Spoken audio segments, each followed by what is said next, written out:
श्री दुर्गा सप्तशती। पांचवा अध्याय देवताओं द्वारा देवी की स्तुति। चंडमुंड के मुख से अंबिका के रूप की प्रशंसा सुनकर शुंभ का उनके पास दूध भेजना और दूध का निराश लौटना। महर्षि मेधा ने कहा, पूर्व काल में शुंभ निशुंभ नामक असुरों ने अपने बल के मत से इंद्र का त्रिलोकी का राज्य और यज्ञों के भाग छीन लिए और वह दोनों इसी प्रकार सूर्य, चंद्रमा, धर्मराज और वरुण के अधिकार भी छीनकर स्वयं ही उनका उपयोग करने लगे। वायु और अग्नि का कार्य भी वही करने लगा और इसके पश्चात उन्होंने जिन देवताओं का राज्य छीना था उनको अपने अपने स्थान से निकाल दिया। इस तरह से अधिकार छीने हुए दैत्यों तथा दैत्यों द्वारा निकाले हुए देवता अपराजिता देवी का स्मरण करने लगे कि देवी ने हमको वर दिया था कि मैं तुम्हारी संपूर्ण विपत्तियों को नष्ट करके रक्षा करूंगी। ऐसा विचार कर सब देवता हिमालय पर गए और भगवती विष्णु माया की स्तुति करने लगे। देवताओं ने कहा, देवी को नमस्कार है, शिव को नमस्कार है, प्रकृति और भद्रा को नमस्कार है। हम लोग रौद्र, नित्या और गौरी को नमस्कार करते हैं। ज्योत्सनामयी, चंद्र रूपिणी व सुख रूपा देवी को निरंतर नमस्कार है। शरणागतों का कल्याण करने वाली वृद्धि और सिद्धि रूपा देवी को हम बार बार नमस्कार करते हैं। और नैऋति राजाओं की लक्ष्मी तथा सर्वाणी को नमस्कार है। दुर्गा को दुर्ग स्थलों को पार करने वाली दुर्गपरा को सारा सर्वकारिणी ख्याति कृष्ण और धूम देवी को सदैव नमस्कार है। अत्यंत सौम तथा अत्यंत रौद्रूपा को हम नमस्कार करते हैं, उन्हें हमारा बारंबार प्रणाम है। जगत की आधारभूता कृति देवी को बार बार नमस्कार करते हैं। जिस देवी को प्राणी मात्र विष्णु माया कहते हैं उसको नमस्कार है। जिसको नमस्कार है उसको नमस्कार है। जो देवी संपूर्ण प्राणियों में चेतना कहलाती है उसको नमस्कार है, उसको नमस्कार है, उसको नमस्कार है। जो देवी संपूर्ण प्राणियों में बुद्धि रूप से स्थित है उसको नमस्कार है, उसको नमस्कार है, उसको नमस्कार है। जो देवी सब प्राणियों में निद्रा रूप से विराजमान है उसको नमस्कार है, उसको नमस्कार है, उसको नमस्कार है। जो देवी संपूर्ण प्राणियों में क्षुधा रूप से विराजमान है उसको नमस्कार है, उसको नमस्कार है, उसको नमस्कार है। जो देवी संपूर्ण प्राणियों में छाया रूप से स्थित है उसको नमस्कार है, उसको नमस्कार है, उसको नमस्कार है। जो देवी सब प्राणियों में शक्ति रूप से स्थित है उसको नमस्कार है, उसको नमस्कार है, उसको नमस्कार है। जो देवी संपूर्ण प्राणियों में तृष्णा रूप में स्थित है उसको नमस्कार है, उसको नमस्कार है, उसको नमस्कार है। जो देवी सब प्राणियों में शांति रूप से स्थित है उसको नमस्कार है, उसको नमस्कार है, उसको नमस्कार है। जो देवी सब प्राणियों में जाति रूप में स्थित है उसको नमस्कार है, उसको नमस्कार है, उसको नमस्कार है। जो देवी सब प्राणियों में लज्जा रूप में स्थित है उसको नमस्कार है, उसको नमस्कार है, उसको नमस्कार है। जो देवी संपूर्ण प्राणियों में श्रद्धा के रूप में स्थित है उसको नमस्कार है, उसको नमस्कार है, उसको नमस्कार है। जो देवी संपूर्ण प्राणियों में कांति रूप में स्थित है, जो देवी सब प्राणियों में लक्ष्मी रूप से स्थित है उसको नमस्कार है, उसको नमस्कार है, उसको नमस्कार है। जो देवी संपूर्ण प्राणियों में वृत्ति रूप से स्थित है उसको नमस्कार है, उसको नमस्कार है, उसको नमस्कार है। जो देवी सब प्राणियों में स्मृति रूप से विराजमान है उसको नमस्कार है, उसको नमस्कार है, उसको नमस्कार है। जो देवी सब प्राणियों में दया रूप से स्थित है उसको नमस्कार है, उसको नमस्कार है, उसको नमस्कार है। जो देवी सब प्राणियों में तुष्टि रूप से स्थित है उसको नमस्कार है, उसको नमस्कार है, उसको नमस्कार है। जो देवी संपूर्ण प्राणियों में मातृ रूप से स्थित है उसको नमस्कार है, उसको नमस्कार है, उसको नमस्कार है। जो देवी संपूर्ण प्राणियों में भ्रांति रूप से स्थित है उसको नमस्कार है, उसको नमस्कार है, उसको नमस्कार है। जो देवी संपूर्ण प्राणियों में नित्य व्याप्त रहती है उसको नमस्कार है, नमस्कार है, नमस्कार है। जो देवी चैतन्य रूप से संपूर्ण संसार को व्याप्त करके स्थित है उसको नमस्कार है, उसको नमस्कार है, उसको नमस्कार है।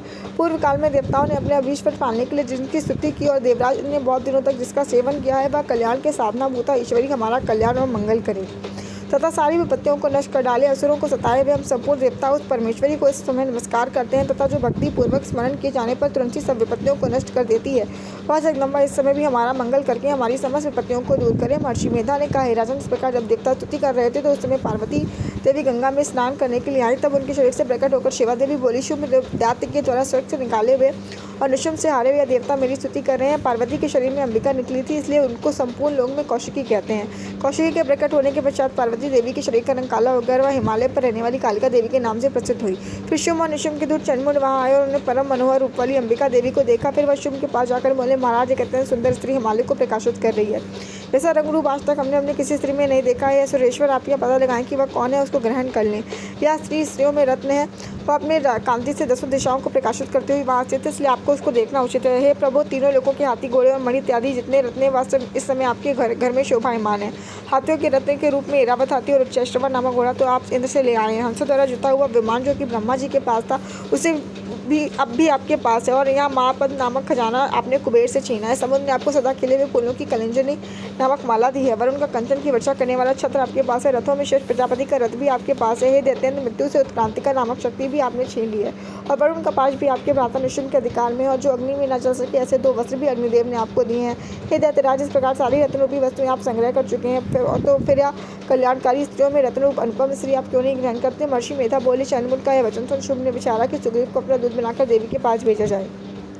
प्रथम उसको सब कुछ समझा दिया और कहा कि वहाँ जाकर तुम उसको अच्छी तरह से समझाना और उपाय करना कि वह प्रसन्न होकर तुरंत मेरे पास चली आए। इस प्रकार समझाकर कहना दूध सुग्रीव पर्वत के रमणीय भाग में पहुंचा जहाँ देवी रहती थी। दूध ने कहा, हे देवी, दैत्यों का राजा शुम्भ जो इस समय तीनों लोगों का स्वामी है, मैं उसका दूत हूँ और तुम्हारे यहाँ पास आया हूँ। संपूर्ण देवता उसकी आज्ञा एक स्वर में मानते हैं। अब जो उसने कुछ कहला भेजा है बात सुनो। उसने कहा है कि संपूर्ण त्रिलोक की मेरे वश में और संपूर्ण यज्ञों में भाग को पथक पथक मैं ही लेता हूँ और तीनों लोगों में रश्मि में जितने श्रेष्ठ हैं वह सब मेरे पास है। देवराज इनका वाहन ऐरावत मेरे पास है जो मैंने छीन लिया है। उच्च श्रवक नामक घोड़ा जो क्षीर सागर मंथन करने से प्रकट हुआ था उसे देवताओं ने मुझे समर्पित किया है। हे सुंदरी, इसके अतिरिक्त और भी जो रत्न आभूषण पदार्थ देवताओं के पास से वह सब मेरे पास है। देवी, मैं तुम्हें संसार की स्त्रियों में रत्न मानता हूँ क्योंकि रत्नों का उपभोग करने वाला मैं हूँ। हे चंचल कटाओं वाली सुंदरी, अब मैं तुम पर छोड़ता हूँ कि तुम मेरे या मेरे भाई महापराक्रमी निशुम्भ की सेवा में आ जाओ। यदि तुम मुझे मरेगी तो तुझे अतुल मान ऐश्वर्य की प्राप्ति होगी। अतः तुम अपनी बुद्धि से विचार करके मेरे पास चली आओ। महर्षि मेधा ने कहा, दूध के ऐसा कहने पर संपूर्ण जगत का कल्याण करने वाली भगवती दुर्गा मनी मन मुस्कुराई और कुछ प्रकार कहने लगी।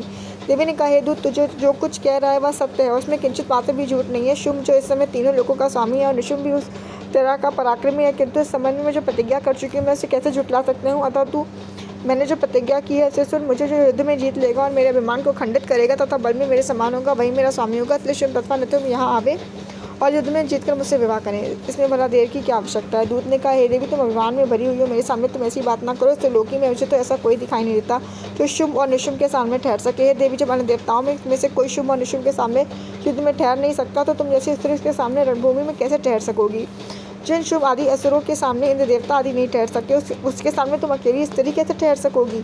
अतः तुम मेरा कहना मानकर उसके पास चली जाओ, नहीं तो तुम वह केश पकड़कर घसीटते हुए ले जाएंगे और तुम्हारा गौरव नष्ट हो जाएगा। इसलिए मेरी बात मान लो। देवी ने कहा, तो तुमने कहा ठीक है। शुम्भ और निशुम्भ बड़े बलवान है, लेकिन मैं क्या कर सकती हूँ क्योंकि मैं बिना विचारे प्रतिज्ञा कर चुकी हूँ। इसलिए तुम जाओ और मैंने जो कुछ भी कहा सब आदरपूर्वक असुरेंद्र से कह दो।